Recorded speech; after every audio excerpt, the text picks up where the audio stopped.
Good evening everyone. So today we are back with the second video, and in the first video that we have done, this is the series of revision for NEET 2020, and in the last video or in the first video that we have made so far, we have discussed about solutions, colligative properties, the basic concepts of chemistry, and uh, here on we continue with the same series. So this particular series has been started or brought to you by Jupiter Academy, NEET Coaching Center in Chennai, and we are not just available here but in our channel in YouTube, but you can also follow us in the Telegram app over here and download the app, because we are sending new questions and different concepts are being solved. So all that is there. So do follow this channel on the Telegram app. Also, this YouTube channel, not just in chemistry but for biology and for other subjects also, you can subscribe to this channel and look up for the videos. And as far as this particular video is concerned, so if you do like the video, give it a thumbs up and don't forget to share it with your friends. So today we will be starting off with redox reactions. Now this topic, it is not discussed much, but if you see why we have selected this particular topic is, again, as we have done in the first video, that we take up one particular topic and we see its relevance in different topics. Now redox reaction just does not come as a redox reaction chapter. It also finds use in other chapters, in more than one chapters. The most commonly related chapter being electrochemistry. Now that is a significant portion of your NEET syllabus. Also, redox reactions, they're very simple. So if you are able to do a very, if you are able to just learn up this small simple lesson, it is going to benefit you in the long run. Also, a part of this concept discussed over here is also used in your coordination chemistry. So you see, again we bring about such a kind of a chapter where if you learn one chapter, which is an easy chapter, again you are able to learn, you are able to solve a part of the questions of 4 5 chapters. So that is, again, I think it's a benefit, because our work is reduced, our efforts are reduced, but our benefits are increased. So without wasting any further time, let's just begin with the video. So first of all, what is an oxidation reduction reaction? Now, oxidation reduction reactions are basically, they are called in the short form as redox reactions. Reduction, oxidation, so redox reactions. And what are these reactions? So these reactions are nothing but they're basically the transfer of electron reactions. So what do they involve is, both these process of reduction or oxidation, they are either with your electron loss. So they are either your minus electron reactions, or they are your plus electron reactions. So whatever be the case, you have got either a loss in electron or a gain in electron. Any one of them will happen. Now, again, spontaneous redox reactions are exothermic. Exothermic means heat is given out in them. Okay. And the released energy is used as a source for other reactions. Now, again, how we can see it is, if your energy is released, okay, then the stability is of course going to increase, because we know in chemistry anything that has less energy is always more stable, right? So this is the concept that we follow over here. Now moving on, what do we mean by oxidation and reduction? Now in your lower classes, whenever you all have learned this concept of oxidation and reduction, there are many cases where you have learned this concept of oxidation and reduction. You all have learned the definition based on oxygen-hydrogen principle. That oxidation is the addition of oxygen, reduction is the removal of oxygen. And in terms of hydrogen, oxidation is the removal of hydrogen and reduction is the addition of hydrogen. But now we are going to talk a little differently. Now we are going to talk in terms of electrons. So in terms of electrons, how can we say this particular thing? In terms of electrons, oxidation is nothing but the loss of electrons. Okay. Oxidation is nothing but it is the loss of electrons, and reduction is the gain of electrons.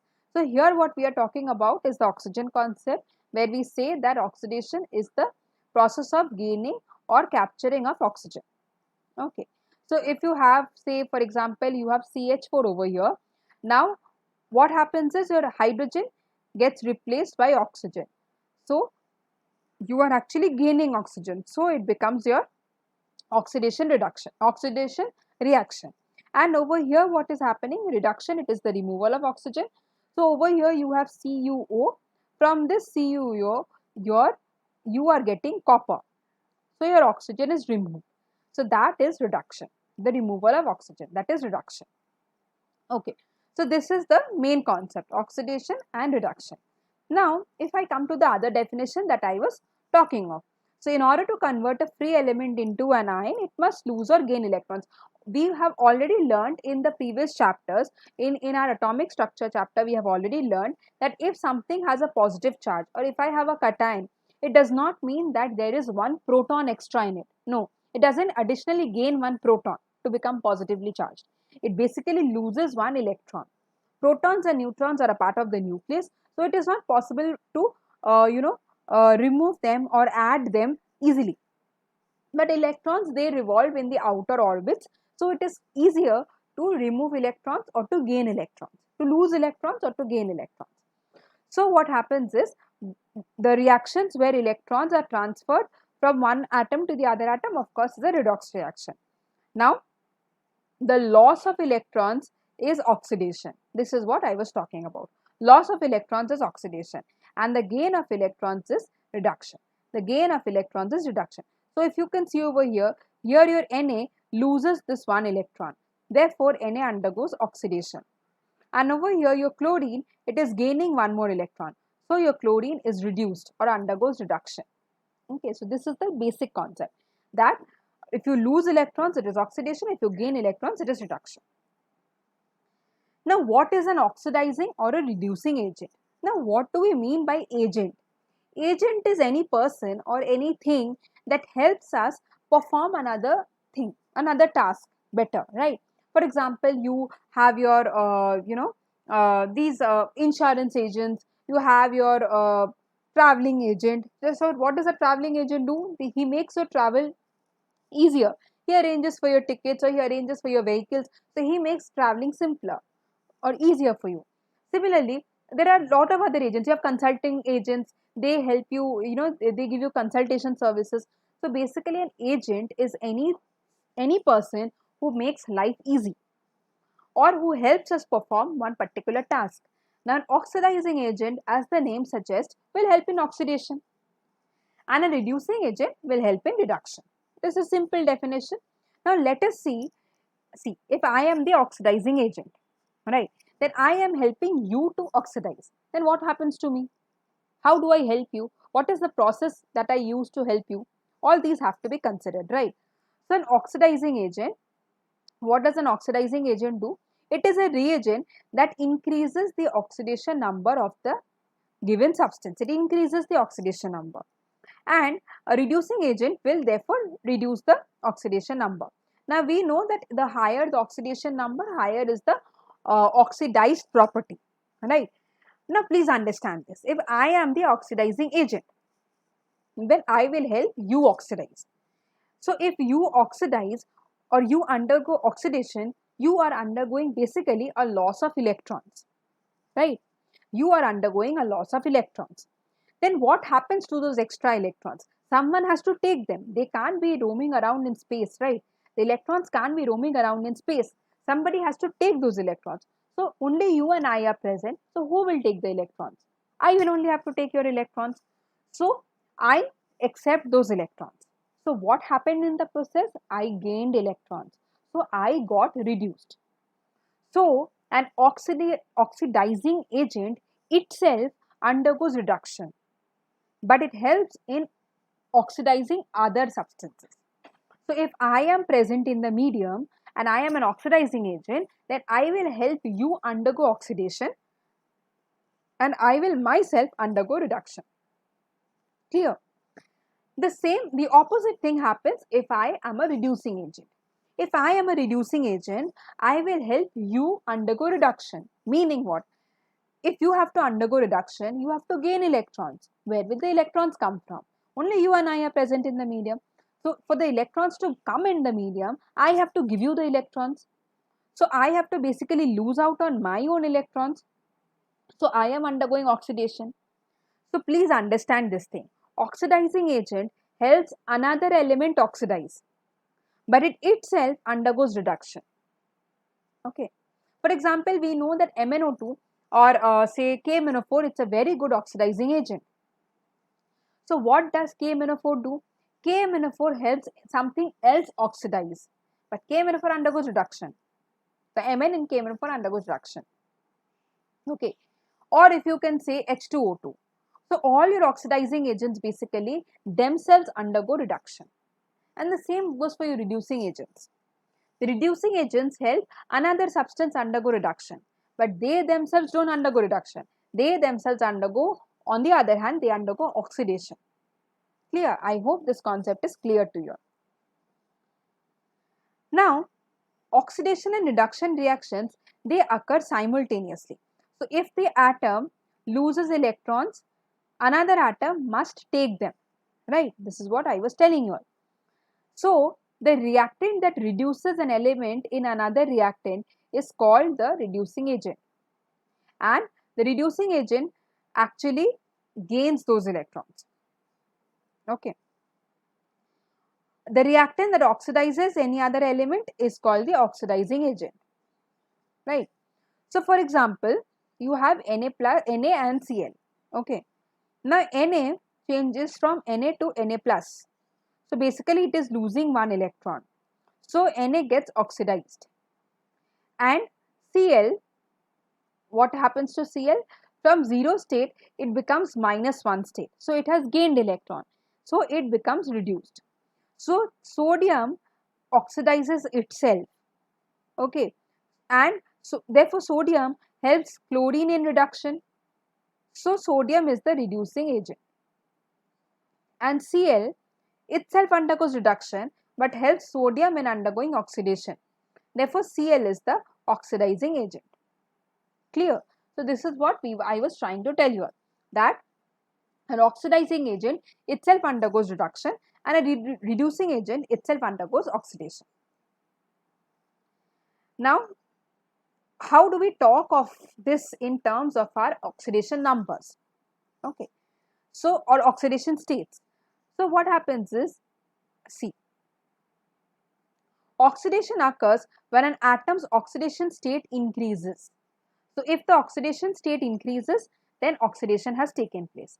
And if the oxidation state reduces, if the oxidation state decreases, then reduction has taken place. Now, how do we understand this? Over here you see carbon. Okay. Now, carbon over here we know H has an oxidation number of +1. So, over here carbon is in -4. But over here on the product side, carbon is in +4. So, how does it go from -4 to +4? So, it has -4, which means it has got 4 electrons extra. Okay. So, after it loses out those 4 electrons, it is actually going to change into carbon 0. Okay. Now, from carbon 0 to become carbon 4 plus, carbon 4 plus, it has to further over here lose out 4 more electrons. It has to further over here lose out 4 more electrons. So, therefore, it has undergone oxidation. Therefore, it has undergone oxidation. Now, over here what you see? Over here you can see oxygen, it is in 0 state. Okay, it is in the gas state, 0 state. So, this is in 0 state, or it's given over here. This is in 0 state. But over here oxygen is in -2 state, because H I said has a +1 charge. So, this is -2 state. How will it actually get its -2 state? So, it was in 0. So, it was in 0 state. But now, only if it gains 2 electrons over here, only if there is an addition of 2 electrons over here, then it is going to become -2. Its oxidation state will become -2. So, This is how, if I see that there is an increase in the oxidation number, then I should understand that that particular element has undergone oxidation. And if I see a decrease in the oxidation number, I should understand that that particular element has undergone reduction. Clear? Next is, so if I just elaborate this concept a little more. So oxidation reaction, it is a reaction of electron releasing from a particular substance. Electron release. So everywhere, if you have this plus E, if you have plus E on the positive side, or I mean on the product side, if this plus E comes on the product side, then you should understand that you are talking of an oxidation process. You are talking of an oxidation reaction. On the other hand, reduction is nothing but it is the gain of electrons. So if your plus E's are on the reactant side, then you have undergone reduction reaction. Clear? So based on whether the electron is released or electron is accepted, we consider the reaction as oxidation or reduction. Now oxidation state. Now oxidation state is basically, it is a charge of that particular element. Now why do we need this oxidation state? See, if we do not have oxidation state, then it is very difficult for us to analyze from which direction to which direction the particular electron is going to flow in the particular reaction.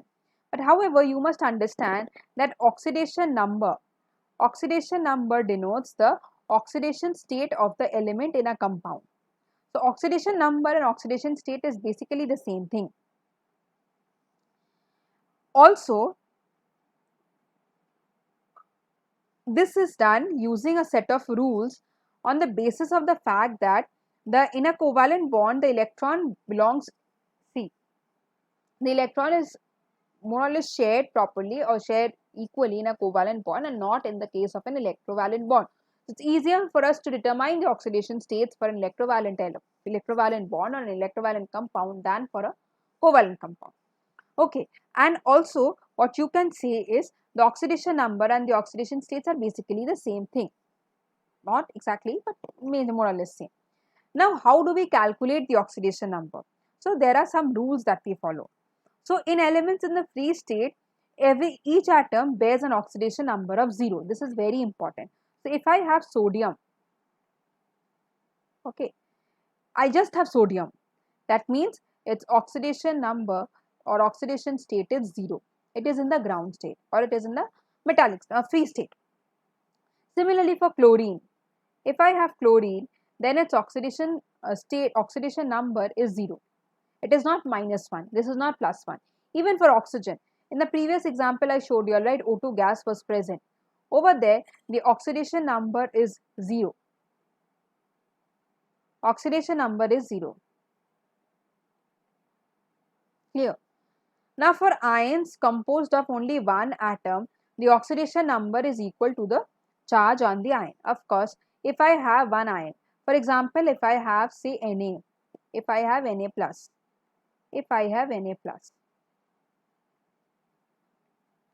I have only one atom and I have only one charge, which means this charge belongs to this particular atom. Simple, right? If I have O and I have 2 minus. So now I have got only one value of charge, okay, and I have got only one atom. So of course this charge belongs to this particular atom. Simple. Now for oxygen, in the case of superoxide and in peroxides, the oxidation state is assigned to oxygen as -1 or as half. So what happens is, if you have say H2O2. Okay, take the example of H2O2.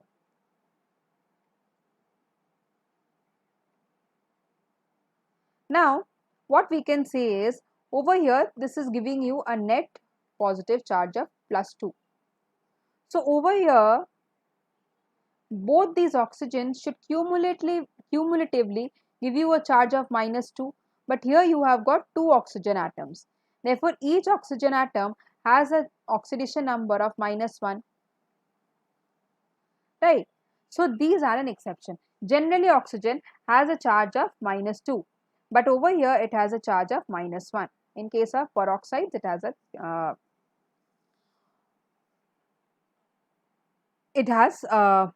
-1. Okay. Now the second exception is that with oxygen is that in case of fluorides and difluorides, it has an oxidation state of +2 and +1. Yes, this is very important. OF2, okay, OF2.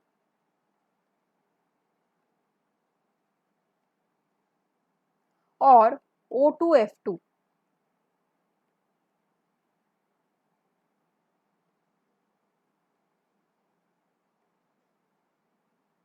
Now you all understand this. Oxygen is a very electronegative element, but fluorine is even more electronegative than oxygen. So if I have a compound between oxygen and fluorine, which should get the negative charge? Of course fluorine, because fluorine is the most electronegative element, so it will get the negative charge. Therefore fluorine over here exerts a total negative charge of -2. Therefore what is the option left to oxygen? Oxygen should have a charge of +2. Oxygen over here should have a charge of +2. Okay, again take this example here. Here also fluorine is giving a total negative charge of -2. Fluorine is giving a total negative charge of -2. Therefore O2 should give you a total positive charge of +2, right? Therefore O should be equal to +1, right? O should be equal to +1, right? So generally oxygen has a negative valency or a -2 valency, but in this case it is having a positive valency because over here it is forming a bond with fluorine, which is even more electronegative. Okay. Now the number assigned to oxygen will depend upon the bonding state of oxygen, but this will have a positive number. So this is of course because in case if it is O2F2, then it is -1, and if it is OF2, then it is going to be +1. Okay, or I mean +2. Sorry. Now the oxidation state of hydrogen is +1, except when it is bonded with binary elements, with binary compounds. When it is bonded with lithium, beryllium, it has an oxidation state of -1. Yes, if you have, for example, lithium hydride. If you have lithium hydride, in this case, hydrogen has a valency of -1. Has a valency of -1. So there are certain exceptions. Generally, hydrogen has a valency of +1, but over here, hydrogen has a valency of -1. So hydrides are an exception where hydrogen assumes a negative charge and a negative valency or negative oxidation number. Other than that, hydrogen is always denoted with plus charge. Okay. Now we'll do a few examples as to how to calculate the oxidation number.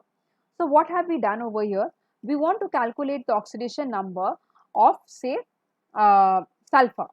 We will calculate the oxidation number of sulfur in this reaction. I mean in this compound H2SO4. So we know hydrogen has a plus charge, so +1.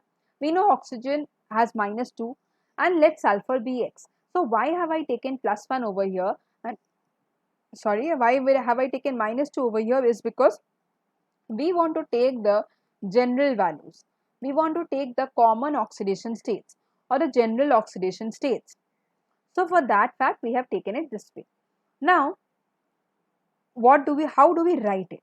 Now you see this particular molecule over here, this does not have any charge. So the sum total of the charge of hydrogen, sulfur and oxygen should together be equal to 0. The total charge on the molecule should be equal to 0. Now how do we do it? So that means the sum total of the oxidation number should be equal to 0. Now how do we calculate it? So we have got 2 hydrogen over here. So 2 into oxidation number of hydrogen. Oxidation number of hydrogen is 1. So there, that is how we get 2 into 1 or +1. Okay. Now for sulfur, we know that let the oxidation state be, let the oxidation state be or the oxidation number be X, and we have only one sulfur atom. So that is 1 into X. Okay. And for oxygen, the oxidation number is -2 and there are 4 oxygens. So 4 into -2. So what do we get over here? +2 plus x and -8. So if I keep x on this side and if I take everything on the other side I will get +8 and this side I will get -2. So therefore oxygen not oxygen, sulfur is in +6 oxidation state. +8 minus 2 gives you +6. So sulfur is in +6 oxidation state. Now for example, in case of K2Cr2O7. So in case of K2Cr2O7, what happens? We are given that the oxidation number of oxygen, the common one is -2. So now here there is a net charge of -2. So the sum total of all the oxidation number should be equal to -2. Should be equal to -2. Right. Therefore, we have got two chromium and the oxidation number of chromium we have assumed it to be x. So 2x we get on this side. What do we get on the negative side? There are 7 atoms of oxygen and the oxidation number of each oxygen is -2. So 7 into -2 is -14. So 2x minus 14 is equal to -2. Therefore, x, if you solve this, you will get x is equal to +6. So from this we can conclude that the oxidation number of chromium is +6 in this particular example. Clear? Now we come to the most important part. How do we balance the redox reaction? See, this reaction is very simple. At first, what we have to do is we have to find out which part of the reaction is undergoing oxidation and which part is undergoing reduction. Clear? Now you see what is happening. Here you have copper in +2 state. Okay, copper is in +2 state. It is going to 0 state. So how can you go from plus to 0? You have to gain negative ions. So there is an addition of electron over here. So this means this has undergone reduction. So this is copper belongs to my reduction half reaction. Okay. And over here what is happening? Aluminum was in 0 state. Okay, aluminum was in 0 state and aluminum has changed into +3 state. Aluminum has changed into +3 state. So what aluminum has done? Aluminum has lost 3 electrons. So aluminum has basically lost 3 electrons. So aluminum constitutes your oxidation half reaction. Okay, so you understand, whichever element is gaining electrons is undergoing reduction, whichever is losing electrons is undergoing oxidation. So now what we have seen is there is an exchange of, so copper had to actually gain 2 electrons, right? So copper had to actually gain 2 electrons. So in case of copper it was 2 and over here aluminum had to lose out, aluminum had to lose out 3 electrons. So the LCM if we take, or the least common multiple if we take, then that works out to be 6. So what is the main idea is this 6 electrons and these 6 electrons, they should be cancelled off. Okay. So if you multiply this particular equation, Cu gives you Cu by 3 and the other one by 2, then you will get this particular equation, which is again a balanced equation. So there is nothing to worry. So just if you are able to cancel out the number of electrons equally on both sides of the reaction, you should understand that your reaction has got balance. Now we'll do a few examples. So write a balanced equation to describe the reaction between zinc metal and aqueous lead nitrate. Now this is important. Why? Because you should understand how to write these equations. So first you have zinc metal. So the oxidation number of zinc will be 0. Next will be lead nitrate. So in lead nitrate, lead will be in +2 state. Okay, and then you have your nitrate. Now what is important is zinc is going to replace your lead, right? So after the reaction, your lead will have a 0 state and zinc will have a +2 state. So let us just forget about the nitrate portion now. Nitrate is common in both the cases. Nothing is happening to it. If we just consider zinc and lead. So what is zinc from 0 state? Zinc from 0 state is changing into +2 state. So you see the plus electrons are on the product side. So this is your oxidation half reaction. This is your, sorry, oxidation half reaction. And over here what is happening is lead is gaining 2 electrons. So lead is nothing but your reduction half reaction. Lead is nothing but your reduction half reaction. So now what we have seen is zinc is giving out 2 electrons and lead also on the other hand needs 2 electrons. So the electrons are already balanced. So we do not do any further modification. We just add the 2 and we get this particular equation. Okay, we get this particular equation. Next is write a balanced equation. The second example. Write a balanced redox equation for the reaction of MnO4 minus in an acidic solution. Now this is important. Why? Because they usually ask us direct questions on what happens when MnO4 minus is an acidic medium, basic medium, neutral medium, all these things. Okay. So what happens is, usually maybe the reaction will be given to you, maybe it will not be given to you. Usually the reaction is given to you. Okay. Sorry. So what we have to first see? We have to, supposing this equation is actually given to you. So what is happening in the first case? So what happens is, now this is MnO4 minus. MnO4 minus means the, over here it is, so what is the oxidation number of Mn over here? If you can just calculate, I'll tell you. So let the oxidation number of Mn be X. Okay. So X plus minus 8. So since there are 4 oxygen atoms, so there are 4 into 2, that is total of minus 8 charge, and this everything is equal to minus 1, right? So X will be equal to plus 7. X is equal to plus 7.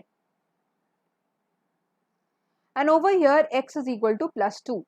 So basically X is supposed to have gained 5 electrons. But that is not the case. What else happens? Now let's see that first. You also have 4 oxygen here, right? So to have 4 oxygen on this side, you should actually have 4 oxygen on this side also, right? But if you have 4 oxygen, you can't have oxygen just like that, right? You have to have it in the form of water. So if you have, then you actually end up having 16 hydrogen. So you have to actually add 16 protons on the left hand side, right? If you have added 16 protons on the left hand side, and what else is there? Let us understand this first. What else is there? So what we can see over here is, so MnO4 minus, if it was, so 16 protons are over here, right? Now if 16 protons are over here, then 16 hydrogen is over here and you have added 16 protons over here. So the total charge now over here is 16 plus and minus 1, that is 15 plus. Okay, 15 plus. So now what you do, you add electrons over here. How many electrons you should add? Now you see on this side the total charge is Mn2 plus. I am not considered the multiplied factor till now. Okay, I am just considering other things. So now if you have Mn2 plus, so here you had what? Here you had 16 minus 1 is 15. But here you have got only 10. Here you have got only 2. So you have to solve this equation. What you can see is if you multiply this by 2, then what happens for you is that you are able to balance this reaction. Also, this particular equation also has to be considered. This will probably be given to you all. So if you, what the main idea therefore remains is the number of electrons compensated over here and the number of electrons compensated over here should be the same. Only then you can balance your reaction. Okay. Now what are some general rules for balancing? First we should write the equation. Then we should identify which is the oxidation half reaction and which is the reduction half reaction. Third, what we should do is we should first write down the oxidation half reactions and the reduction half reactions separately and balance them, right? Now what else we have to see is for every oxygen extra on one side, whichever side it is, if it is on the product side or on the reactant side, for every extra oxygen, In the acidic medium, you add 1 mole of water on the opposite side. If you have extra oxygen on the left side, you add water on the right side. How many oxygens are extra? That many water molecules. Okay, and so if you add one water molecule, then you are actually adding basically 2 hydrogens also. So all the hydrogens are compensated using protons on the same side. What I mean to say is, if I have, say, this is my arrow side. Okay, now if I have extra oxygen on my reactant side, then I should add equal number of water on the product side. This is my water. This is the number of water. This is my product side. But as soon as I add water, I balance my oxygen, but my hydrogen loses its balance. So what do? I add an equivalent amount of H plus on the reactant side. I add an equivalent amount of H plus on the reactant side. Clear? Finally, whatever charge discrepancies are there, I adjust it by adding electrons, either on this side or on this side. Okay, but I add electrons and I manage it. Clear? So these are the 4 steps you should understand. First, identify the oxidation and reduction half reactions. Second, balance each half reaction separately. Third, for every extra oxygen, add equal amount of water on the other side, and for every extra proton or hydrogen, add twice the number of the total number of hydrogen on the other side. Finally, balance everything using your electrons. So now write the balanced equation for the half reaction of where NO is reduced to N2O in the acidic medium. So what are the steps we do? First, what we understand is what is the reaction that we have to write. Then what we do, we aim to balance this. See, there is N2 over here and there is N over here. So we add this 2. Now what we do? Now what we try to do is, now that I have added the 2, there becomes 2 oxygen. But here you have only 1 oxygen.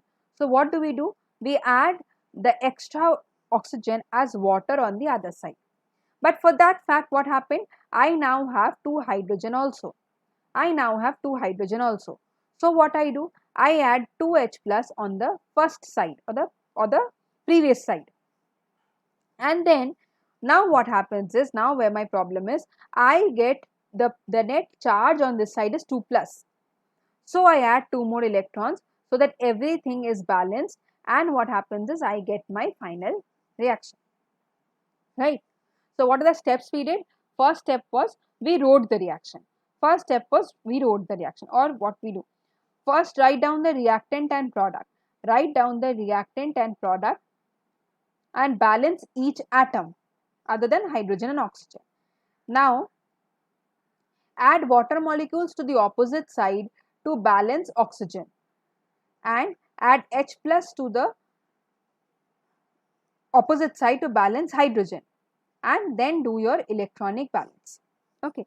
So at first what we did was we wrote the reaction, then we balanced the reaction, then we balanced the oxygen, then we balanced the hydrogen, and then we balanced the electrons. Clear? I hope everything is clear to you all. Next is the fourth example. Now here what happens is, I have to write the equation, balanced equation for the oxidation of the half reaction of Cl2 to ClO3 minus in a basic solution. So what are the things that we have to do? First, we have to write down the reactant product, then water molecules to balance oxygen, then H plus to balance hydrogen, then OH minus to balance the net reaction. Okay, and combine the H and OH as water. And then finally add electrons. So let us understand this first. The first thing is, your Cl2 has to change into ClO3 minus, right? So now you have 2 Cl on this side, but you have only 1 Cl over here, so you balance the atoms of Cl. Now if you balance the atoms of Cl, you now see that there are 6 oxygens extra. So you add 6 water molecules on the first side. But 6 water molecule means there is 12 hydrogen molecules. So therefore what you do is, you add 12 H plus. But once you have added 12 H plus, you actually see that there is no charge on this side. This side has no charge, but this side you have got minus 2 over here and you have got plus 12 over here, right? So what you do is, to get rid of this plus 12 charges, you add minus 12 charges. So again what you can do is, these both H plus and OH minus combine together to give you water, right? Now that your water is balanced, what else you can see is, over here what you can see is, here you have ClO3 minus, so that basically this is 2 minus, right? And over here you have got, you do not have that charge over here, you do not have that particular charge over here. So what is done is, you add 10 more electrons, okay, and what you do is, you add 12 OH minus on the other side. You add 12 OH minus on the other side. When you actually added OH minus on the right hand side, you actually added OH minus on the left hand side also. You actually added OH minus on the left hand side also. Also what happened was, this H plus and this OH minus combined to give you your water. But this OH minus was not reacting.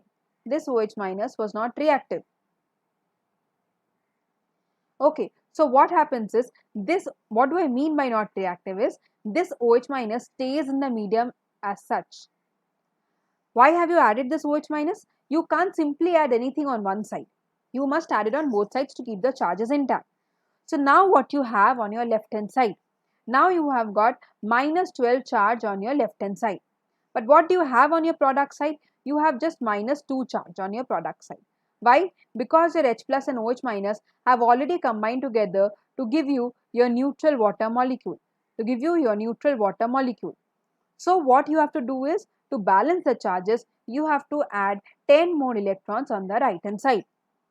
So how did we go about this? First we balanced chlorine, then we balanced oxygen, then we balanced hydrogen, then we balanced protons. Okay, then after we balanced protons, we balanced the charges. Then after balancing the charges, we came up with this neutral molecule concept, and then finally we balanced the electron count. So this is how the reactions should proceed if they are given to you to balance. Okay, they will never give you to balance an entire reaction, but they'll probably ask you the coefficients. That is possible. Next is, for most of the part, the complete redox reaction needs balancing of its own half reactions. This is done using ion electron method and the half reaction method. Now, what is half reaction, or which half is reduction and which half is oxidation? This we have to understand first. So in the process of understanding that, for example, this is the equation given to us, right? So what we can see, first case we are seeing Cr2O7 changes to Cr3 plus and Fe2 plus goes to Fe3 plus. Now this is a clear case of oxidation. Your oxidation number increases. But what happens over here? Cr2O7 changes into Cr3 plus. Cr2O7 2 minus changes into Cr3 plus. Now what do we see? First we see that we understand that this is oxidation, so we can start balancing this. So first we can see that here you have got 2 chromium, but here you have only 1 chromium. So first step, you balance this and you get 2 chromium on the right hand side. Once you get 2 chromium on the other right hand side, now we focus on oxygen. So you have 7 oxygen on the left hand side. So we add 7 water on the right hand side. But if we add 7 water, we are also adding 14 hydrogen. To balance the 14 hydrogens, we add 14 protons on the left hand side or on the other side, right? Now 14 protons on the right hand side, and over here you have got minus 2. So basically what is your charge? Plus 14 minus 2. So that is equal to plus 12, right? That is equal to plus 12, right? And what do you have over here? On the right hand side, what you have is, you have 2 chromium, each chromium with a +3 charge. So total charge on the right hand side is +6. Okay, but you need +12. So what do? We can't add protons. So what do? We add 6 electrons on the left hand side. So now what you have? +12 minus 6. So that is equal to +6. This is equal to +6 and this is also equal to +6, right? So that is how we have balanced this equation. Now you understand this is your reduction half reaction that you balanced so far, and this was your oxidation half reaction that was already balanced. Now we take these two reactions and finally balance the main reaction. So now what we have seen? So we saw that this was the balanced reduction half reaction and this was the balanced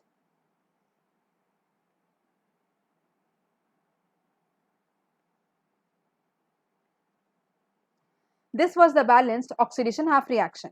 So here you have only 1 electron, but here you have 6 electrons. So if you just multiply this equation by 6 that they have given over here, then you can cancel out these electrons on both sides. So you are left with this balancing equation. So what is important over here is, what is your takeaway from this is, once you are able to nicely balance your oxidation and your reduction half reactions, you can simply add them, or the balancing of the entire reaction becomes very simple. Okay, so most important thing is we should understand how to balance the half reactions. The first step is balance your atoms. Second step is balance your oxygen. Third step is balance your hydrogen. Fourth step is balance your charges. Right? So we can see another example on this. For example, you are given to balance this particular equation in the basic medium. Now, why am I saying two different things? In the acidic medium, see, please understand, to balance hydrogen, we are adding protons, but protons exist only in the acidic medium. In the basic medium, protons have no existence, they exist as water. So the balancing method is a little different for your basic and your acidic mediums. You must be very careful. So what happens is, now over here, first you take your each half reaction. Okay, now we can see this is one half reaction and this is the other half reaction, right? So for the first half reaction, what do we see first? Sulfur is balanced. Okay, sulfur is balanced. But here we have got 3 oxygen and here we have got 4 oxygen. So what do? We add 1 water. But if we add 1 water, we are also adding 2 hydrogen. So what do? We add 2H plus. But if we add 2H plus, we have to add 2OH minus also, because this is a basic medium and H plus has no existence. So we add 2OH minus on this side, but that is alone cannot stand. So we add 2 more H plus, 2 more OH minus, on the left hand side also. So we add OH minus on left hand side also, we add OH minus on the right hand side also. Now what happens is, this H plus and OH minus, they combine together to give me 2 water molecules, right? So what am I left with? My sulfate remains as it is, everything else remains as it is, just that I get water over here. Excuse me. I get water over here. Also, what is the charge over here? The total charge over here is -2, plus over here also you have a -2 charge. So the total charge over here is -4, but the total charge over here is only -2. So we add 2 more electrons. Thus we have the balanced reaction for one half. Coming to the other half, first what we see? First, there are 4 oxygen over here, but there are only 2 oxygens over here. Mn is balanced. Good. So what do? To compensate, we add 2 water molecules. But then we are adding actually 4 H plus. So 4 H plus gets added in the opposite direction. But 4 H plus cannot stand like that. So we add 4 OH minus this side also and 4 OH minus this side also. So this H plus, this 4 H plus and 4 OH minus together give you 4 water. Together gives you 4 water. And everything else remains the same. Now what we have to see? So now here we have got minus 1 charge. This is minus 1. But here you have got minus 4. So, to compensate for that, we add 3 electrons on the first side. So, now you see the total charge is minus 4 and the total charge on this side also is minus 4. So, now my reaction of the other half is also balanced. So, what have we done? First again we have balanced, we have seen that the sulfur is already balanced. So, we went on to balance the oxygen. To balance the oxygen, we had to add water on the other side. Once we added the water on the other side, we saw that the hydrogen was not balanced. Then we balanced the hydrogen, but hydrogen balancing is done only with protons, and in a basic medium, protons have no existence. So, what we did, we added the same number of OH minus ions also, but you can never add anything extra on one side only. You must add it to the other side also. So, we added it to the other side also. Now, the H plus and the OH minus, they combine together to give you your water. So, then what happens? We see, we leave the other OH minus just like that, and finally, we balance the electron count. Okay. Now, we have this reaction which is a balanced reaction, and we have this reaction which is also a balanced reaction. We take these two reactions, and what do we do over here is we now add them, right? So, what is the first thing that we saw? The first thing we saw was this reaction was needing 6 electrons, or we'll just see it once more. This equation was needing 2 electrons and this equation was needing 3 electrons. Now, the least common multiple of 2 and 3 is 6. So, what we have to do? We have to multiply this particular equation by 3 and this particular equation by 2. This particular equation by 2. That's what happens. You see, the first equation, the sulfate equation, gets multiplied by 3 and the Mn reaction gets multiplied by 2. So, once you do that, your electron count becomes the same and you can cancel them off. Whatever rest is remaining, you just have to add them. That's it. Just have to add them. So, from this what we can say is, so this is how the reactions or the redox reactions are balanced. Okay. Now, in your MCQ papers, they are never going to ask you to balance a particular reaction, but they can always ask you, oxidation numbers. They can ask you which is the oxidation half reaction. They can ask you how many electrons are needed for the oxidation half reaction to be balanced. Okay, like for example, here you got, here your one half reaction needed 2 electrons, the other half reaction needed 3 electrons. So, this kind of a question they can ask you, that which half reaction is needing 2 electrons or which half reaction is needing 4 electrons, like that they can ask you, or they can ask you the coefficients for that fact. So, these are the ways in which we can understand or we can solve this particular questions. Also, a part of this, the same oxidation number concept is going to come in your coordination chemistry also, and this oxidation reduction concept is going to come in your electrochemistry also. So, this concept of oxidation reduction is very, very important, because if you do not understand this particular concept, you cannot proceed with these problems. Also, another case where this kind of a question can be expected is your kinetics, where what happens is they give you like for example, iron 2 plus is changing into iron 3 plus. So, what happens after equilibrium? What happens before equilibrium? With this also sometimes they ask questions, right? So, for that fact, you must have a clear knowledge of your oxidation reduction and your redox reactions. So, herein we come to the end of this particular session. This chapter or this particular topic of redox reaction ends over here. We continue to make more series, and we continue to make series on other topics, on other relevant topics of chemistry in the upcoming videos. However, do let us know what you feel about this particular video. If there's any suggestion that you want to make, please feel free to do so. And if you did like the video, hit the thumbs up button. Okay. And so herein I end this particular lesson over here, and I hope to come back. I hope you have liked my video, and I hope to come back to you with more such videos in future. So till then, take care. Bye-bye and keep studying for NEET. All the best.